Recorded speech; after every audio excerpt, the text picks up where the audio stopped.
Di bareng no resepsi, ngenteni khitanan. Lah akhirnya keribetan. Mayoran ae biasa, rasa ngenteni khitanan. Misale gede dhuwit digedhe sebelah wis mangan. Rasa ngenteni khitanan, rasa ngenteni napa? Resepsi. Keribetan napa? Lho ra kuat loro-lorone ra apa-apa.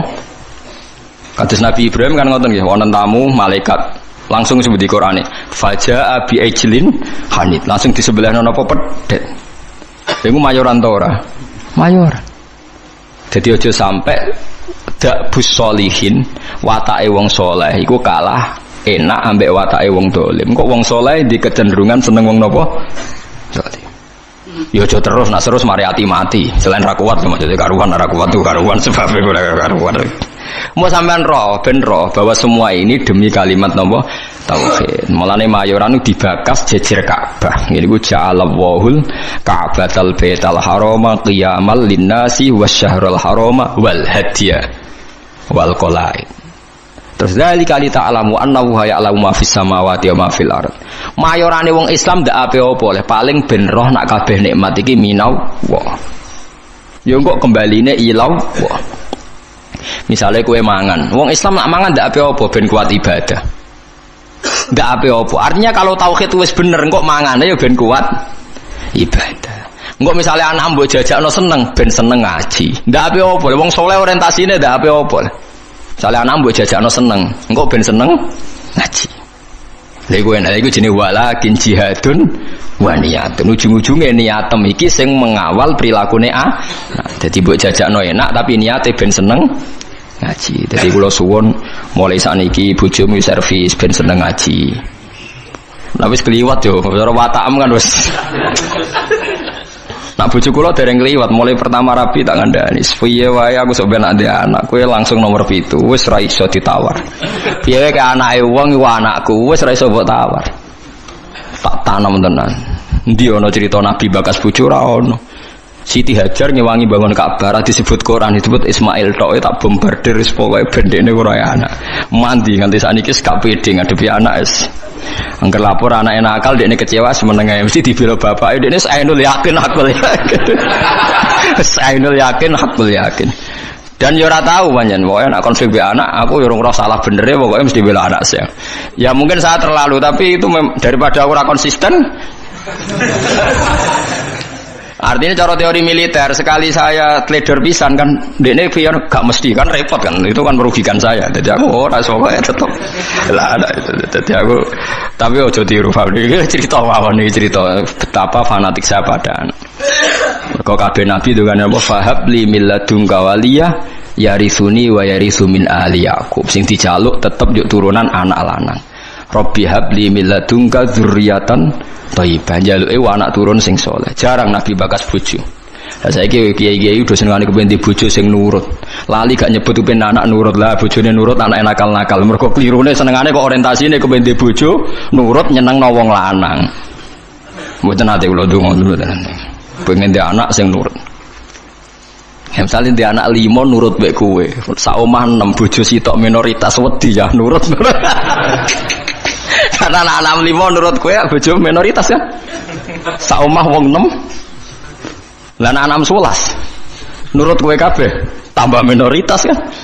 Tapi lho kula seneng lho mek bojo kula. Cuma itu tadi sudah saya didik supaya anak itu nomor 1. Mergo anak niki sok ben sing ndongano. Mulane ning hadis ora nyebut bojomu. Illa min salasin sedaqatin jariyatin au ilmin yuntafa'u bi awaladin sholih. Ora usah mbok takokno. Kok bojo ora dilebokno Gus? Ora usah takokno pokoke. Kula nate ditakoki santri. Gus kena apa ning hadis ora bakas bojo? Bojo iku ora ana cara Quran, sing ana iku anak. Maksudnya piye Gus? Maksudnya kene goblok tak terangno. Maksudnya ngene lho, misale kula mati ti. Wis anak kula misalnya Hasan. Hasan kan ndongakno kula, berarti Hasan ndongakno wong tuane kan. Engko bojo kula mati, ya Hasan ndongakno ibuke kan. Paham nggih? Lho nggih artine bojo tetep entuk ora usah ngenteni bojo. Kula mati kan didongakno anak kan. Engko bojo kula mati. Didongakno anak kan.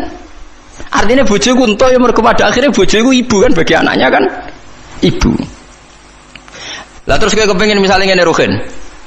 Muga-muga ora kan tapi. Misale rohen mati, arep-arep didokani bojone. Lah nek dirabi wong.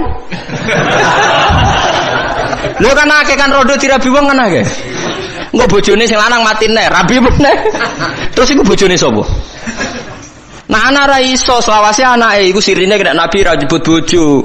Sing jamin nek ejek bojone sapa? Nah anak. Ya anake terus ila yaumil kiamah kan. Sale ke mati, rugen arep-arep didongakno bojomu.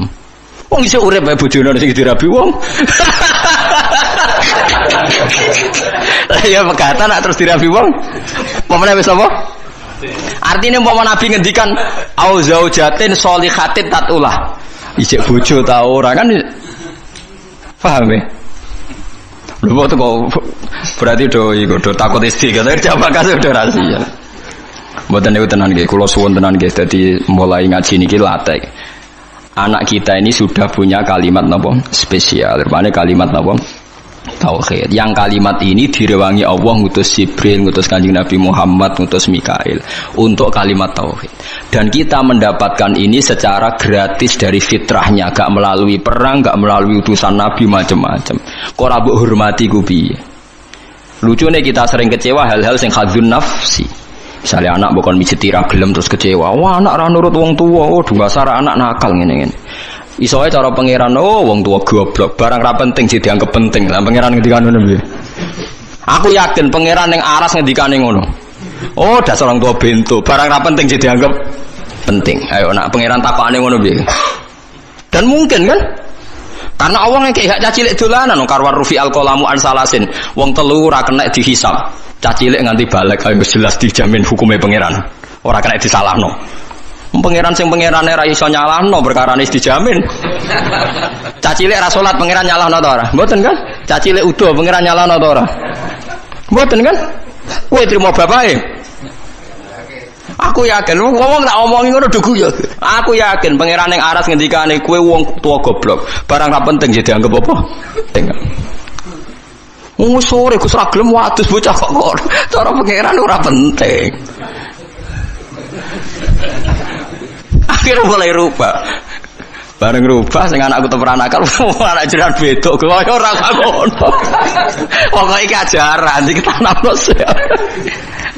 Tapi mulai do mikir, mulai populer aja lho, mulai populer. Tapi kula ndak tahu apa orang-orang itu ngenyek saya apa setuju ndak tahu. Tapi mulai dadi guyon, jogeman nyentak anak cara Gus Mamal. Mari kualat. Tapi wong tuwa aja nyentak anak, mari apa? Kualat jare Gus Mamal. Maksudnya apa ngenyek apa setuju ra roh. Tapi mulai mikir, yang jelas apa ketoke mulai dipikir. Tapi insya Allah sesuai sudah setuju. Insya Allah lama-lama ngerti bombar virus di contoh-contoh sesuai apa? Setuju. Nak kula setuju dini, pun setuju dini.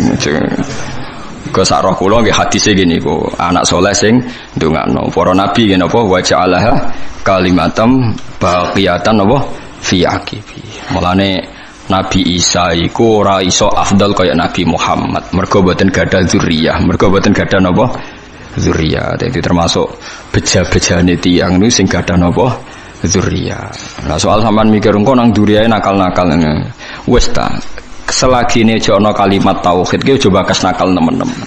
Semoga-moga disepuro pangeran. Piye wae wong sing lafal tauhid duwe alasan disepuro pangeran. Senajan to tahu salah. Nah kalau enggak percaya baca di kitab Tobaqatul Auliya yang dikarang Imam Sya'rani. Beliau kalau nafsirkan ayat ini begini yang sering sampean pakai tahlil. Fa'lam annahu la ilaha illallah wastaghfir li dzambika walil mu'minina wal mu'minat. Niku dawuh Hasan As-Sadili nak nafsiri ngeten. Fa'lam annahu la ilaha illallah wastaghfir bidzalikal kalimat. Setelah kamu tahu la ilaha illallah, mintalah ampun karena kalimat itu. Karena siapapun yang lafadzkan kalimat itu, mbok dosa kaya apa mungkin disepuro. Karena berarti dekne gak musyrik. Beda ambek wong dosa gak duwe kalimat iku, neraka selawase lawas. Mergo innallaha la yaghfiru ayyushraka bihi wa yaghfiru ma duna dzalik. Saya itu sampai nangis maca kitabnya. Jadi kalau pahalanya nggih oleh Hasan Sane. Fa'lam annahu la ilaha illallah wastaghfir li dzambika bitil kalimah. Artinya siapapun yang sudah kadung lafaz la ilaha illallah berhak disepuro. Buktine apa sing ra nglafadzno iku ora iso disepuro kan karena dianggap syirik. Artinya kalimat itu wis dijaya wis napa? Dijaya. Artinya anak-anak selagine di tauhid kok salah-salah lah mungkin disepuro mergo barokah kalimat tauhid. Mergo sing ra iso disepuro sing duwe dosa syirik. Artinya sing lafadzno la ilaha illallah ora napa? Syirik. Mulane dari Hasan Sadali wastaghfir dzambika bitil kalimat. Paham ya bitil apa? Kalimat. Karena tanpa kalimat itu dosa kita tidak bisa nopo diampuni. Karena kita berarti di dosa nopo syirik.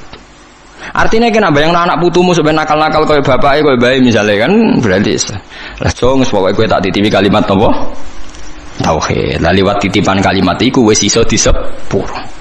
Mulane fata amal dalik dari Hasan Sadali maka harus kamu angen-angen ayat ini karena sak paket kan fa'lam annahu la ilaha illallah wastaghfir li dzambik bitil kalimat. Mulane urutan tahlil sakjane bener. Sebutnya urutan tahlil biasanya ngawiti dalil fa'lam annahu la ilaha illallah. Mboten sing golek di sepuro bareng napa? Niku sing pokoke intine niku biniyati taqarrub mari tahlil beda-beda kula nu tahlil Pasuruan yo ora paham. Tahlil Yogya ora paham, nek Rembang ora paham, tiap kiai kok tahlile beda-beda pembedarane alim mbok piye yo ora roh. Lah kaya la ilaha illallah kalimatu haqqin 'alaiha nahya wa 'alaiha namun nak teng daerah kula wabiha. Nak teng mriki wa 'alaiha. Nak teng Pati wabiha. Teng Rembang wabiha. Wonten kiai sing genane wabiha wa 'alaiha. Ana sing biha 'alaiha. Nak logikane nggih biha tapi teng mriki 'alaiha ya. Sebagai kalimatu haqqin 'alaiha nahya wa 'alaiha namun wa 'alaiha nupas. Nah, teng mriki wonten sing wabiha nupas.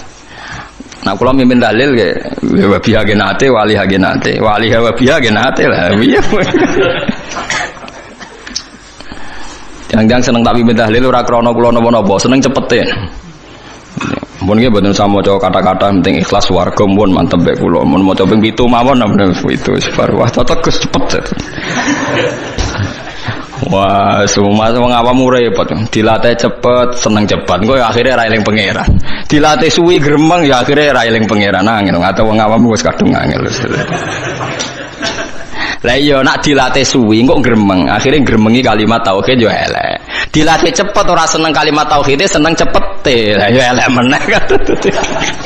Oh, dasar wong iso bener. Wes.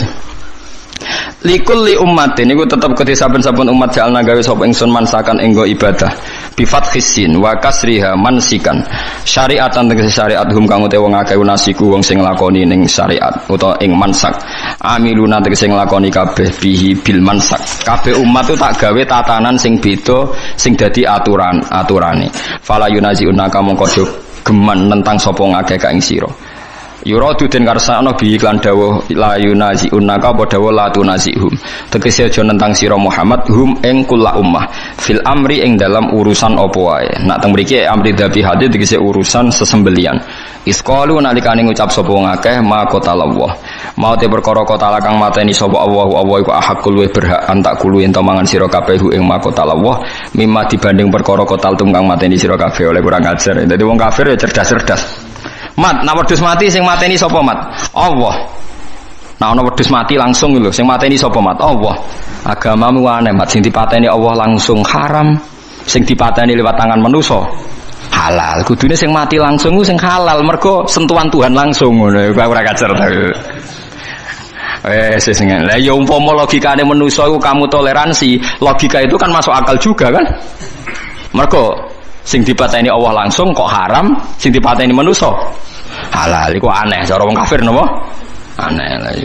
Wis kacau. Mulane jare Kanjeng Nabi, jare pangeran ngendikane pangeran aja urusi mat cangkeme wong kafir. Perkara niku kadang wong kafir nak ngomong nggih masuk akal lah. Mulane niku digatano cangkeme wong-wong iku. Watulan aja-aja sira ila rabbika maring pangeran sira ila dinihi tegese maring agamane Allah. Innaka satamne sira iku ala hudan ing atase petunjuk dine tegese agama mustaqimin kan jejeg. Wa in jadalu lamun maidu sapa ngakeh ka ing sira fi amridin ing dalem urusan agama fakul mongko ngucap sira Allahu ta'ala alamu dat sing luwih pirsa ta sing pirsa bima kan apa wae tak maluna kang lakoni sira kabeh fa yujazikum mongko males sapa kum sira kabeh alaihi ngatasi mata malun wa hadza utawi iki ku qoblal amri sedurunge den perintah bil kita lan perang Allahu ta'ala yahkumu nguputungi sapa Allah benakum Allah sing gawe keputusan benakum ayyuhal mukminun wal kafirun yaumal kiamat ing dalam dina kiamat fima ing dalam perkara kuntum kang ana sira kabeh fi ing dalam ayu tahtalifuna sira kabeh bi ayakula gambare arab yen to tahtalifuna kang sulaya sira kabeh bi ayakula manane ikhtilafu bi ayakula gambare araf yanto ngucap sapa kulun saben-saben suci minal fariqa ini sanging kelompok loro khilafa qaulil akhar kelawan bedane pengucapan sing liya pokoke wong khilaf ku sementing asal beda alam ta'ala ana ora ngerti sira al-istifham fil takrir kono temen hukum anna wa ing satuna wa ta'ala ya alam pirsa sapa Allah mak ing apa wae fis sama ing dalem langit wal ardi lan bumi inna dzalika sak temene mengkon-mengkon kabeh kena apa Allah kok pirsa apa sing langit bumi mergo sedurunge digawe wis ditulis ning Allah napa mahfud inna dzalika sak temene mengkon-mengkon kabeh madzikira fi kitabin mate kese perkara zikira kang den sebut apa mae fi kitabin ing dalam kitab wa te kitab Allahul Mahfud Allahu iku catetan al mahfudu kang den jaga iku niku Allah mahfud catetan riyen ora ning kertas teng Allah jare iki kuna manani sabak inna dzalika sak temene mungkon-mungkon kabeh ilma ma tegese ilmune perkara zikra kang den sebut apa ma ala wa ing atas apa yasirun gampang esahlun tegese gampang assalamualaikum warahmatullahi wabarakatuh. Jadi kalau Harun Rasid pas ngaji sebagai santri, tapi kalau Imam Malik ngurus KTP ya sebagai rakyat, ya antri, ya beliau yang datang. Jadi itu sudah ada percontohan hubungan yang sangat elegan, yang sangat saling menghormati antara seorang umara, yaitu zaman itu Harun Ar-Rasyid dengan Imam Malik. Padahal kitab Muwatta itu kitab yang sangat luar biasa. Akhirnya suatu saat anak-anaknya Harun Rasyid itu disuruh ngaji. Niku penggaweannya niku pekerjaannya itu suruh bawa kendinya Imam Malik kalau mau wudu. Pernah suatu saat Imam Malik wudu yang mengucurkan air itu putranya Harun Ar-Rasyid. Hanya dikucurkan ketika membasuh wajah dan tangan. Pas Harun Rasyid lewat dinasihati juga. Halla ghusal taqaddamaihi. Harusnya kamu tidak hanya mengucurkan untuk wajahnya, juga untuk kakinya. Padahal itu anak seorang presiden. Jadi betapa dulu itu harkat dan martabat ilmu itu sangat dihormati. Nah, kenapa demikian? Karena ilmu ini yang membentuk sebuah bangsa. Jadi kalau kita berpikir jernih ya, oke kita ada BNN ya, polisi yang nangani narkoba, terus ada beberapa jabatan atau institusi negara yang bisa mengawal kecurangan, misalnya ada KPK, ada BPK dan sebagainya. Tapi tanpa masyarakat dibentuk kiai dan dibentuk norma-norma agama, itu capek. Mayoritas orang tidak mencuri, itu ya barokahnya dididik kalau mencuri itu dosa, kalau nanti masuk neraka. Sebelum ada KPK dan BPK, itu orang nggak nyuri ya sudah banyak. Karena memang nggak nyurinya itu faktor agama, bukan karena takut KPK. Artinya tanpa agama, tanpa nilai-nilai norma, itu nggak bisa kebayang Indonesia. Karena orang nanti nggak maksiatnya atau nggak salahnya itu takut aparat, bukan takut Tuhan. Makanya kalau guyonan anekdot khas itu ada orang melanggar rambu-rambu, ketangkep polisi. Kamu tidak tahu kalau ini larangan? Ya tahu Pak. Kenapa tetap melanggar? Karena tidak tahu Bapak di sini. Itu menunjuk polisinya. Itu khas Indonesia. Jadi kalau nggak melanggar itu karena takut aparat, bukan karena kesadaran hukum. Tapi kalau urusan rambu-rambu itu seperti itu. Tapi kalau urusan orang tidak zina, tidak maling, tidak korupsi, itu hampir mayoritas orang Indonesia itu karena takut azab Allah atau takut dosa. Sehingga di desa terbelakang yang nggak terjangkau polisi atau di daerah-daerah yang sangat terpencil, itu perilaku leluhur, yaitu tidak nyuri, tidak zina, tidak apa, itu ya tetap jalan. Karena mereka memang dididik oleh agama. Sehingga keinginan kita terbesar adalah bahwa sesuai konsep Imam Ghazali, al-ulama wal umara tau'amani. Jadi ada sinergi lah antara ulama dan umara. Dulu biasa raja-raja itu ngaji sama ulama. Tapi ulama juga biasa antri di kerajaan untuk ngurus administrasi negara. Jadi beliau-beliau ya bisa sebagai rakyat, tapi juga sekaligus sebagai guru. Karena beliau-beliau ini orang-orang yang bisa menanggalkan egonya. Lalu kenapa kerajaan dulu itu begitu kuat? Ada contoh paling populer dalam mengelola negara, yaitu Umar bin Khattab. Itu Sayyidina Umar bin Khattab. Itu bajunya, jubahnya itu ada 12 jahitan, saking jeleknya. Jadi saking jeleknya itu 12 jahitan. Ada pernah seorang kiai yang cerita, ketika Baitul Maqdis itu ditaklukkan oleh pasukan Umar, itu beliau harus naik unta dari Madinah sampai Yerusalem. Karena kerajaan yang ditaklukkan itu membayangkan Umar itu seorang presiden, seorang khalifah, pasti wah. Itu ternyata pas sampai gerbang Yerusalem itu Umar itu yang nuntun unta. Karena ketika unta itu hanya satu, sama pengawalnya bilang, saya mau naik unta asal gantian. Ya 2 kilo Umar naik, 2 kilo ajudannya yang naik. Sampai Pak. Lepas mau pintu gerbang itu pas giliran Umar yang nuntun. Kata ajudannya, kali ini jenengan yang naik saja. Enggak, saya enggak mau bohong. Jadi yang disambut ya ajudannya. Karena ajudannya pakaiannya lebih bagus dan Umar pakai tadi jubah yang berjahit 12. Jadi betapa orang-orang dulu itu ketika jabat itu malah tasawuf. Karena tadi dipandu oleh agama. Setelah itu ada beberapa sahabat yang usul. Ada pesta gitu karena ini hari kemenangan. Kata Sayyidina Umar, Inna Allaha ta'ala ayyara qauman faqala adhabtum thayyibatikum fi hayatikumud dunya wastamta'tum biha.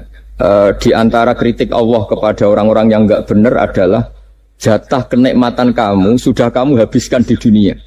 Maka di akhirat sudah tidak ada jatah. Maka kata Umar, astabqi thayyibati. Jatah-jatah kenikmatan saya biarkan utuh. Maka tidak saya nikmati sekarang. Nah makanya ini saya sekaligus minta sama BUMN, pokoknya gak usah ngundang saya ribet. Selain ribet ya soalnya ngaji saja. Saya ini jadi kiai itu ya bingung. Ya sering dihormati orang, dicucuk, kadang disangoni. Kalau kadang ya mikir, nak jatah kontak terus piye. Makanya saya tuh ya sering ngebes, ya biasa saja hidup saya. Karena saya tidak ingin jatah saya ini habis. Tapi kadang-kadang orang itu ingin berlebihan menghormati kiai. Saya berkali-kali bilang, ketika ada orang menghormati saya itu yang repot saya. Yang menghormati benar karena menghormati kiai. Tapi kiainya yang masalah kan. Kalau tidak bisa ngelola hatinya jadi tamak, jadi ribet. Makanya ini kan ya sudah saya tetap sebagai kiai ngajarkan ikhlas. Makanya guyonan di kitab-kitab dulu. Kalau ada orang cantik sowan kiai itu kata kiainya, saya yang bingung. Kamu melihat saya ibadah, saya melihat kamu masalah. jadi, tapi kalau kiainya agak soleh ya enak sama-sama seneng kan. Masalahnya kita ini soleh, paling enggak berusaha soleh. Ya jadi kalau Pak Aryo sowan sini itu dia benar, sudah sopan lah sama kiai, beliau pejabat sopan. Saya yang masalah kan. Misalnya saya ke Jakarta atau ingat Pak Aryo ingin difasilitasi, saya kan jadi repot. Makanya kemungkinannya kecil, kalau saya ke Jakarta tak hubungin itu kecil dan tidak perlu tersinggung. Saya selama ini ya sering ke Jakarta ya biasa. Saya hampir per 3 bulan atau 4 bulan datang ke pondoknya Pak Kures. Ya jarang hubungi pejabat. Ya sudah kalau mau ngaji aja. Nah kenapa saya menekankan ikhlas? Karena ini kan acara khataman. Di antara pokok dari ajaran Quran adalah wa ma umiru illa liya'budu waha mukhlishina lahuddin. Jadi kalau sudah berani beragama ya kita harus ikhlas. Dan saya berkali-kali bilang ikhlas itu mudah. Harus dilatih. Saya berkali-kali memberi analogi itu gampang sekali. Lama sekali kita bilang kalau yang putih itu putih. Lama sekali kita bilang yang hitam itu hitam. Itu tidak ada yang gaji. Kenapa kita mengatakan tembok ini putih? Karena memang putih. Kenapa orang mengatakan peci itu hitam? Ya karena memang hitam. Itu tidak ada yang gaji. Dan semuanya ngomong seperti itu. Tapi pas Anda ngomong Allah itu Tuhan, minta masuk surga. Pas hubungan dengan Tuhan ini selalu tidak ikhlas. Padahal kita biasa ngomong hakikat ini ikhlas. Kita ngomong tembok ini putih ikhlas, ngomong peci hitam itu. Pas ngomong kalau Allah itu Tuhan, minta surga. Padahal bedanya apa? Hanya sama-sama ngomong, mengatakan sesuatu yang nyata. Sehingga saya berkali-kali bilang, dan ini akan saya kampanyakan sampai saya mati. Di antara gejolokan Allah sama orang soleh. Jadi orang soleh itu nanti juga digojlok sama Allah. Kenapa kamu nyembah saya? Karena saya ingin masuk surga ya Allah. Yang satu ditanya, kenapa kamu nyembah saya? Karena saya takut neraka ya Allah. Berarti kalau saya tidak bikin surga, tidak bikin neraka, kamu tidak nyembah saya. Ya udah gitu tempat nyembah jenengan. Tapi kadung keliwat alasannya itu. Makanya saya itu tidak pernah bilang ke anak saya gini, kamu harus syukur karena bapak dapat pekerjaan. Tidak pernah saya. Kamu harus syukur bapak punya uang, tidak pernah. Nanti syukurnya nunggu bapak punya uang. Kalau nggak punya uang nggak bapak ribet. Maka ini yang bupati, yang pejabat tidak usah syukuran bapak naik pangkat, bapak direktur BUMN. Nanti kalau tidak sudah pensiun sudah syukurnya hilang. Nah, karena ini kan ngaji sama kiai ya, saya ajarkan khas kiai. Saya sampai sekarang ya tidak nikmati kebesaran nama saya atau apa, karena tadi memang harus dilatih. Kalau kita bisa mengatakan putih itu ikhlas, tanpa tekanan, tanpa imbalan. Kenapa pas mengatakan Allah Tuhan harus minta surga? Padahal Allah itu tetap Tuhan meskipun tidak menciptakan surga dan nah dari pemahaman seperti ini, para mufassir itu tahu kualitas kalimat fattaquni ya ulil albab. Takutlah kepada saya. Jadi kualitas kata fattaqun naro sama fattaquni itu bagi orang-orang hakikat lebih takut kalimat fattaquni. Kata orang-orang tasawuf neraka itu nanti, itu pun kita tidak mesti masuk. Tapi kalau Allah sekarang pun sudah ada. Jadi kalau cara berpikir orang tasawuf gini, ini karena Pak Bima mesti gak pernah belajar tasawuf, karena belajarnya nyari uang gitu. Makanya ini tak ajari cari tasawuf. Tadi sudah tak gojlok, harus ngapalkan Quran katanya. Kalau cara berpikir tasawuf itu gini, surga dan neraka itu muajalah, itu nanti. Kamu nyembah Allah ingin masuk surga, takut menghindari maksiat atau takut sehingga tidak maksiat karena takut neraka. Dan surga itu simbol ridhonya, neraka simbol bencinya, suktunya Allah. Terus kata orang-orang tasawuf cara berpikir, Allah itu sudah ada sekarang. Mulai dulu sampai sekarang Allah sudah ada. Kalau Allah sudah ada berarti Allah sekarang ya bisa berstatus ridho ke kamu atau berstatus benci ke kamu. Kenapa takutnya nanti? Wong Allahnya sekarang kok takutnya? Ya sekarang juga. Kamu harus amal tuh nakdan. Nakdan tuh cash. Allahnya ada sekarang, ya ibadahnya harus ada sekarang. Makanya kata orang-orang tasawuf, andaikan Allah tidak bikin surga atau neraka, ya saya tetap nyembah karena surga itu simbol ridhonya. Bahwa surga itu nyata ada, iya nyata ada. Dengan segala fasilitasnya itu nyata. Tapi bahwa surga itu tetap kamu masuk surga karena cari ridhonya Allah. Kalau Allahnya sudah ada, berarti ridhonya sekarang sudah ada. Harus kamu cari sekarang, jangan nanti. Sehingga kadang-kadang orang yang ingin masuk surga itu ya kelasnya kelas amatir. Masyhur itu. Ada seorang wali masuk surga ketemu Allah ditanya. Karena wali ini biasa mensyafaati murid-muridnya. Ya Allah, kenapa murid-murid saya tidak kelihatan sowan jenengan? Murid-murid kamu ingin masuk surga karena ingin makan enak, punya bidadari cantik-cantik itu di sana. Tapi mereka lupa saya. Jadi akhirnya di surga tapi nggak ketemu Tuhan. Karena inginnya ya sudah trauma punya istri jelek, cerewet. Banyak loh orang yang masuk surga itu yang agak kacau. Enak sudah surga, nanti di sana nggak usah sholat, nggak usah puasa. Jadi sholat yang sekarang udah gak problem. Jadi banyak itu orang-orang Islam yang Islamnya mungkin imannya amatiran. Wah enak masuk surga, nggak ada subuh lagi, nggak ada puasa lagi, bebas. Oh, itu kan kurang ajar betul. Jadi ibadah itu dianggap problem. Bandingkan di cerita dunia wali itu ada wali bertanya gini, ya Allah apa di surga itu ada sholat? Ditanya sama Allah, kenapa kamu tanya gitu? Kalau tidak ada sholat mendingan saya ada di surga. Dia tidak bisa membayangkan ada kenikmatan di atas sholat. Nah kalau jangan kan nggak bisa membayangkan kalau di surga masih disuruh sholat. Sampai sekarang aja kita tahu berhentinya sholat itu kapan. Kalau sampean tanya gitu, kalau ingin berhenti sholat nggak wajib, majnun. Jadi orang gila langsung nggak wajib. Jadi artinya harus dilatih ilmu-ilmu tasawuf seperti ini supaya hidup itu nyaman. Hidup itu nyaman. Dulu Pak Imam ini ada Pak PJ Rembang nih. Itu dulu ada seorang raja didatangi ulama. Gimana cara saya tidak nikmati jadi seorang raja? Ulama itu nasihatinya gampang. Dia omongin gini Pak Arjun. Pak Raja kalau kamu di Sahara, di padang Sahara, kemudian Anda kehausan. Kalau tidak minum satu gelas air Anda mati. Apakah? Terus kemudian yang punya air bilang gini, kamu tak kasih air, tapi syaratnya kerajaannya kasihkan saya. Kamu kasihkan apa milih mati? Wah ya milih dikasih air. Mendingan nggak jadi raja tapi hidup. Terus la tafroh bimulkin la yusawi kak samain. Kamu jangan bangga dengan satu kekuasaan, dengan satu kerajaan yang nilainya sama dengan segelas air. Akhirnya dia terjadi raja yang soleh karena ternyata apa? La yusawi kak samain, tidak sama atau ya nilainya itu masih kita-kita yang rakyat yang tidak jabat. Misalnya masyarakat, itu ya harus berpikir gitu. Orang nggak jadi bupati tetap hidup, nggak jadi pegawai BUMN tetap hidup. Tapi kalau nggak minum air itu mati. Dan rata-rata rakyat itu bisa minum air. Artinya apa? Kita dan mereka itu sama-sama punya nikmat yang pokok, yaitu satu rumpi, nikmat yang bisa mempertahankan kehidupan. Jadi nikmat selain itu tidak pokok. Sehingga orang itu bisa jadi wali. Jadi ini resep jadi wali. Jadi wali itu udah harus tirakat dalail, terus gak pernah makan nasi itu enggak, itu keberatan. Jelas sebagai ibu nggak mau itu, mesti nggak mau itu, mesti nggak mau. Ya gak mau, ya gak bakat, jadi sudah pasti tidak mau. Karena ini saya tahu banyak tentang beliau. Pak Aryo itu bin selamat dulu, abahnya itu ditobatkan Gusmi, dimengertikan agama oleh Gusmi. Karena beliau ingin tetap mencintai kiai, terus korbannya saya, karena Gusmi meninggal, terus mahabbahnya diarahkan ke saya. Tapi saya berdoa supaya diarahkan ke banyak kiai lah, supaya saya tidak jadi objek sasaran. Nanti juga repot ini. Saya itu sering disewani orang dari Kalimantan, Sulawesi, saya ingin idolakan jenengan, saya ingin dekat dengan jangan. Saya sudah lah pakai kiai lokal di sana aja, jadi sampai tidak ganggu saya, terus kiai lokal di sana juga tidak mahjub oleh saya, kata saya. Saya teruskan. Jadi dulu para raja itu dilatih oleh ulama, termasuk dilatih begitu.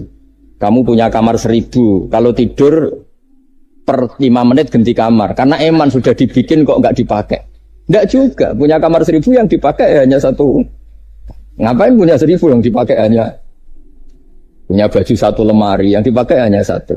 Apa mentang-mentang bajunya 5 terus pakai rangkepan sampai 5. Punya mobil 5 yang dipakai ya. Jadi orang dulu itu dilatih sebegitu. Sehingga dulu itu tidak ada raja kecuali punya penasehat. Zaman belum Islam ada resi, kalau setelah Islam ada ulama. Sehingga mereka bisa menertawakan kerajaan. Maksudnya dianggap biasa. Ada seorang raja ditanya ulama, khas seorang raja itu apa? Merintah tidak bisa diperintah. Terus si ulama ini tiap pagi itu datang ke atas gunung, cari tempat paling tinggi terus mutola'ah kitab. Setelah mutola'ah kitab ya wasik ya. Kayak saya kalau belajar ya asik. Ngalang-ngalain jagungan sama pakai BUMN kalau saya sudah belajar. Terus dia bilang, enaknya apa jadi raja? Saya di sini nggak ada yang memerintahkan saya. Berarti saya dengan raja sama. Dan kelebihan saya juga tidak ada yang ganggu. Kalau raja masih banyak yang ganggu. Artinya bisa mengolah. Kalau sekarang enggak. Banyak kiai yang melihat pejabat itu kayak gimana. Wong kok mulyane ngono. Buka pintu aja enggak pernah.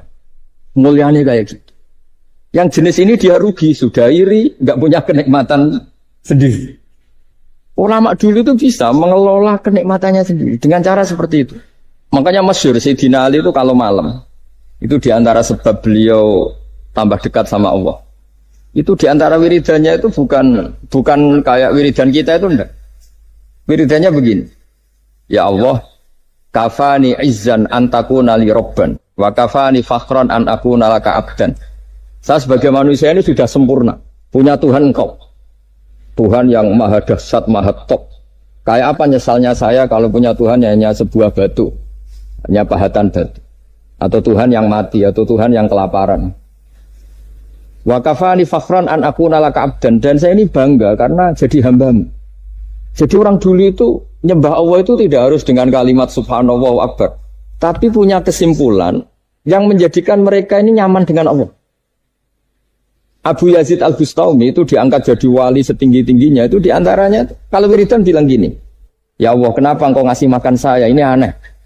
Kenapa engkau ngasih minum saya itu aneh. Di mana-mana orang memberi itu ada kepentingannya. Misalnya majikan, bayari karyawan karena ada kepentingannya. Malah kalau di fikih itu agak absurd. Fikih itu hubungan suami istri itu agak kacau kalau dalam fikih. Lelaki itu tidak wajib nafkah istrinya kalau tidak ngasih. Jadi kayak agak-agak transaksi.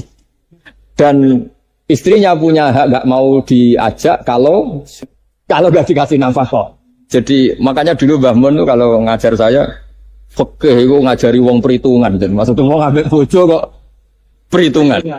Tapi di mana-mana hubungannya orang tuh begitu. Wong kenal kiai, nak orang mloro kiai diatur ngene iki ora marem. Singkat cerita Bu Yazid itu, ya Allah engkau zat yang luar biasa. Engkau tidak butuh saya tapi ngasih saya. Ini fenomena aneh. Di mana-mana orang ngasih itu ada kepentingannya, apalagi pilkada. Wah, itu tambah banyak kepentingan. Artinya dia bisa mensifati Allah dengan cara yang enggak kebayang orang lain.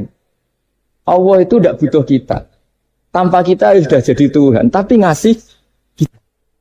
Apa ya Allah alasan kau mengasihi saya? Wong saya engkau tidak butuh saya. Di mana-mana orang ngasih itu kan karena butuh. Misalnya kamu ngasih anak, apapun alasan ikhlas Anda ini karena nyaman. Anak ini menjadi hiburan. Tetap seneng ya. Ada unsur kamu itu dapat timbal balik, setidaknya seneng. Atau ngasih rival politik kamu, setidaknya ya karena safety lah kata tadi Pak Ari. Bergabung tak teman-teman. Pokoknya ada kepentingan. Tapi Allah ini zat yang nggak punya kepentingan, kemudian tetap ngasih. Dari situ terus dia punya cara mencintai Allah. Jadi wali-wali dulu itu punya cara untuk mencintai Allah. Dengan cara seperti itu. Makanya ada wali yang nangani orang-orang macam-macam. Kayak Gusme itu masyhur, beliau nangani orang fasik, orang macam-macam. Dulu itu ya ada seorang wali itu jadi wali karena beli narkoba. Tapi bukan untuk diminum, untuk dimusnahkan. Tapi kalau sekarang nggak mungkin karena narkoba harganya sudah miliaran, triliunan. Kalau dulu mungkin. Jadi ceritanya itu kampung dulu kan terpisah-pisah oleh gunung, oleh apa. Singkat cerita si wali ini setiap ada bandar narkoba dulu pakai homer. Homer kalau dulu arak. Dibeli sama dia. Dibeli setelah agennya pergi dilarungkan pokoknya dibuang. Begitu terus. Suatu saat si pengedar narkoba ini heran. Kampung situ itu selalu tak kirimin homer kok gak ada yang mabuk. Tapi dibayar cash. Malah si orang ini meninggal wangi. Ternyata dia tidak ingin kampungnya itu mabuk. Sehingga dicegat di jalan supaya homer ini tidak sampai ke kampung. Nah, sekarang kan tidak mungkin narkoba semahal itu. Tapi apapun itu kembali ke ulama dan umaro. Alhamdulillah di Indonesia itu ulama yang mati-matian supaya generasinya tidak terlibat narkoba dengan cara ditakutkan neraka. Umaro juga melakukan itu dengan cara ditakutkan penjara. Ini yang kita sama-sama ulama wal umaro apa? Tahu aman. Kita kerjasama dengan kapasitas masing-masing. Jadi penting sekali ngaji seperti ini supaya kita tahu bahwa khazanah-khazanah kita tentang dekat sama Allah itu macam-macam. Ini khusus ijazah ini sama Pak Bima, Pak Arya itu. Dulu Kiai Hamid Pasuruan terkenal wali. Dan di antara wiridan Dzikrul wal Filin ada beberapa kata yang dari Kiai Hamid. Jadi Dzikrul wal Filin itu kalimatnya utamanya dari Gusme, Mbah Ahmad Siddiq. Tapi ada beberapa kalimat yang dari Kiai Hamid Pasuruan. Saya tahu banyak lah, karena bapak saya juga temannya Gusme dan mbah saya kandung sepupu sama Mbah Hamid. Itu kalau ada orang sepuh-sepuh Pak Bima kayak jenengan Pak Aryo, disuruh ngapalkan Quran. Ya mereka protes. Masa saya hafal, Pak? Sudah lah pokoknya ngapalkan. Ada yang 2 juz mati, 1 juz mati. Karena ya sudah sepuh. Suatu saat ada ulama yang tanya, kenapa Mbak Hamid? Biar kamu dalam perjalanan di dunia tercatat ini bercita-cita hafal Quran. Jika kalau mati berstatus man salaka tariqan yaltamisu fihi ilman sahalallahu lahu tariqan ilal jannah. Orang yang mati berorientasi ingin ngaji. Tapi kalau kamu tidak punya orientasi ngaji kan di otak kita andaikan direkam Allah. Loh, coba hati kita andaikan direkam Allah. Ingin kaya, ingin punya gunung, ingin punya Alphard, ingin punya ini itu. Coba kalau itu nanti disetel di akhirat. Tapi kalau kamu ingin ngapalkan Quran kan setidaknya pas disetel udah keren. Ingin hafal Quran, meskipun tidak hafal-hafal gitu. Ingin hafal itu. Meskipun nanti kalau malaikatnya drengki ditambahin meskipun. Tapi insya Allah malaikat ada yang drengki. Tapi andaikan kita nanti tidak punya cita-cita ngaji, itu rekaman kita hanya itu. Ingin mapan, ingin kaya, ingin menguasai dunia. Betapa malunya kita kalau rekaman itu kita dengar di depan Allah. Padahal nanti niat ini yang dihitung. Famangkarat hijratuhu ilallah wa rasulih fa hijratuhu ilallahi wa rasulih. Orang yang orientasinya hijrah. Hijrah itu meninggalkan yang buruk menuju yang lebih baik. Hanya untuk Allah dan Rasul, maka ya dihitung ke sana. Jadi misalnya Pak Bima, Pak Aryo ngapalkan Quran, hafal-hafalnya. Tapi berarti perjalanannya ini mencari ridhonya Allah, itu ditulis. Tapi kalau kita orientasinya ingin mapan, ingin sejahtera, ya ditulis. Ini ingin punya rumah 2, ingin punya rumah di berbagai provinsi. Ini coba kalau itu nanti direkam. Terus ditanya Allah, inginnya kamu apa sih di dunia? Dan itu bisa menjadi status kita.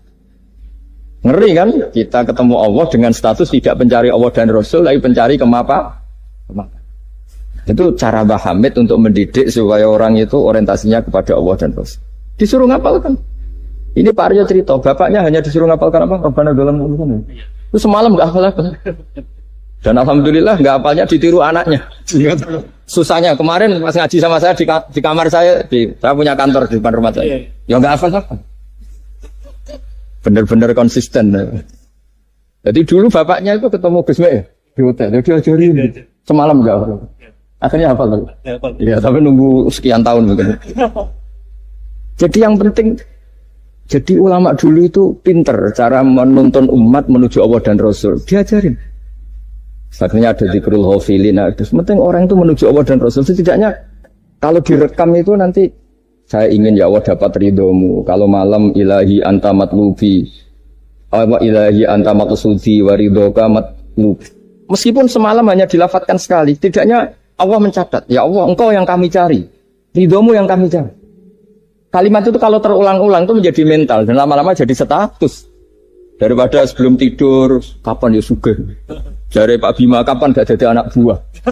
Mbok nanti yang menteri ya mikir, semoga gak kena reshuffle. Gitu terus pikirannya. Nah ini kan, kalau ngaji saya menyinggung, yang salah ada saya, sing ngongkor ngaji sopo. Saya makanya saya santai saja. Samaan kecewa malah bagus karena nggak ngel-ngelo saya lagi. Saya dalam hal ini itu anut mazhabnya Imam Syafi'i. Imam Syafi'i itu saya punya kitab namanya Diwanus Syafi'i.